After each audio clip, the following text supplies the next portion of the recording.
You have an unwritten manuscript in front of you and you just don't know how to motivate yourself to get going? If that's what you struggle with, you're in the right place. I will reveal to you how you can truly motivate yourself to write your paper, essay, or book. And I mean really motivate yourself. The pages will practically fill themselves, I promise. In this video, I will give you simple methods to help you get started with your writing and make the rest a breeze.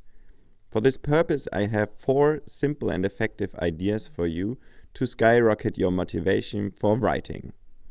At the end of the video, I will also share with you a psychological trick that will change everything.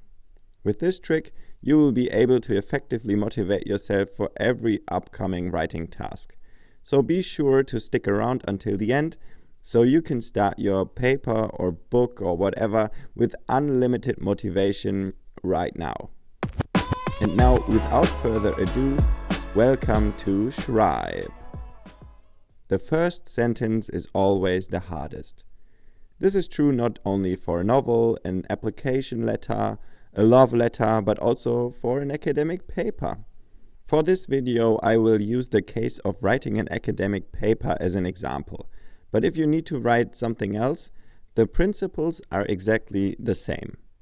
Your apartment is clean. Hunger and the need to use the restroom won't be an issue for the next 60 minutes, and even your friends are unreachable because it's early Monday morning. Your laptop sits arrogantly on your desk, waiting for you to fill it with your wisdom. There really is nothing else to do except for your paper. The calendar on your smartphone reminds you that the deadline is getting closer. You have to start now, or else you'll be in trouble. Starting tomorrow is not an option. But how should you even begin? The topic is boring, 20 pages are just too much, and besides, the latest episode of your favorite series has been waiting in the Netflix pipeline for 2 days already. The thought of spending the next hours and days on something that really annoys you creates an unpleasant feeling, and you feel the urge to procrastinate the hell out of this paper. How can you motivate yourself right now so that you finally get the work done? Idea 1. Stick to your routine. Do you usually go to the gym or engage in other hobbies during the week? Do you meet up with friends on weekends? Make sure to keep these commitments with yourself and others. If you eliminate the moments you look forward to from your daily routine, your motivation will further decrease. The day has 24 hours, and you're probably awake for about 16 of them. Can anyone maintain focused work for a continuous 16 hours? Certainly I can't. So make an appointment with yourself. Set a specific time for working on your paper. And I mean only for your paper during that time. Banish your smartphone and all other sources of distraction so that you can truly use your time effectively. Once the allocated time is up and you've achieved your daily goal, it's time for yourself. At this point, it is then okay to banish the paper from your mind. To learn how to work without distractions, I highly recommend Cal Newport's fantastic book, Deep Work. It might happen that this book will change your life. It did for me. Idea 2. Consider your biorhythm. No joke, we humans are either morning larks or night owls. Some people prefer to wake up early, they are larks, while others love the late hours of the day, the night owls. It's even scientifically supported. And your type also affects your working behavior. If you're not a morning person and struggle to concentrate in the morning, why should you torture yourself during those hours? Listen to your body and write your paper at the time when you can concentrate the best. For example, I am a true night owl. I have never seen the inside of a university before 9 a.m.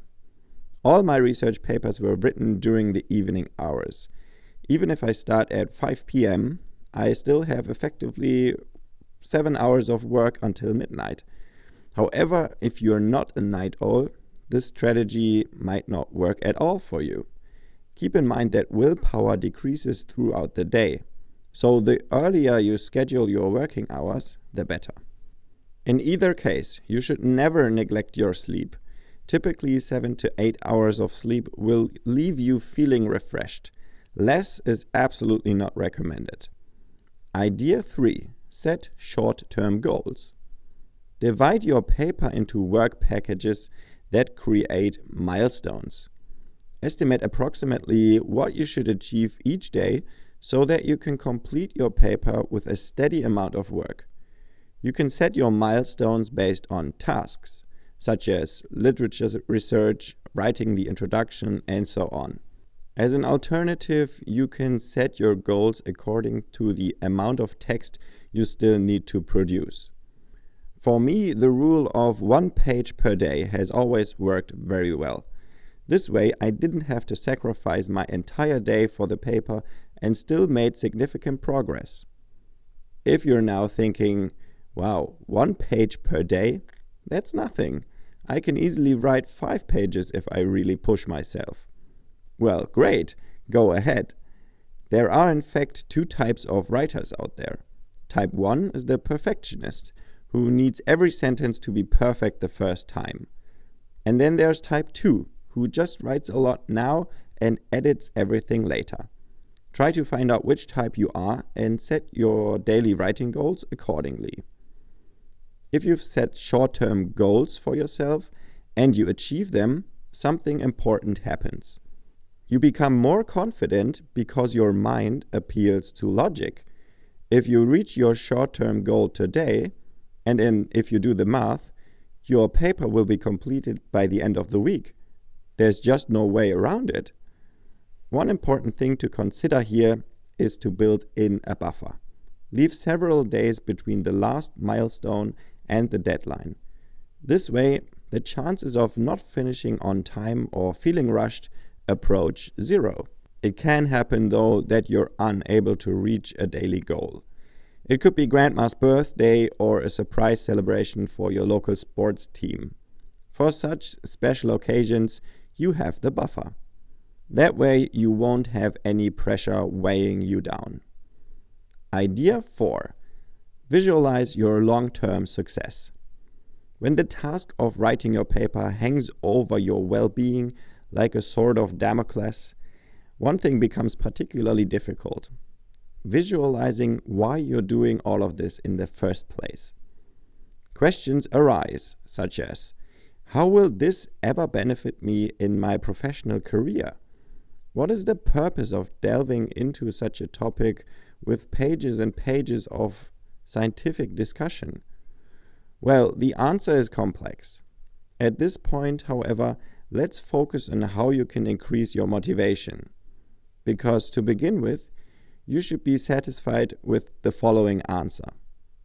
A paper simulates being a researcher, and doing research is a fundamental requirement for a successful academic degree. And this is what you've set as your goal. Now proceed as follows. Visualize your long-term goals that writing this particular paper will enable you to achieve. The paper is just a small step towards those goals. But in this moment, that small step is the most important one. What do you want to achieve with your degree? Do you want to attain a specific grade average to work in your dream job? Or do you want to complete your studies to earn a monthly salary that can fulfill all your material desires? Or are you perhaps searching for your strengths and weaknesses and want to further develop your skills and intellect? The attainment of all these goals is connected to this one paper.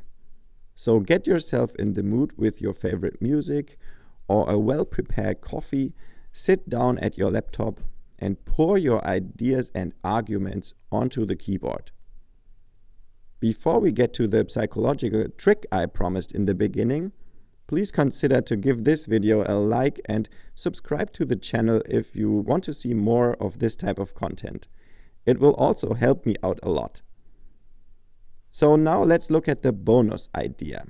This psychological trick involves a scientifically supported mechanism that is almost guaranteed to work. To do this, we delve into the field of social psychology and explore the conditioning of behavior. What does it mean to condition oneself or someone else to a specific action? Quite simply, it involves associating a recurring action or specific behavior with a reward.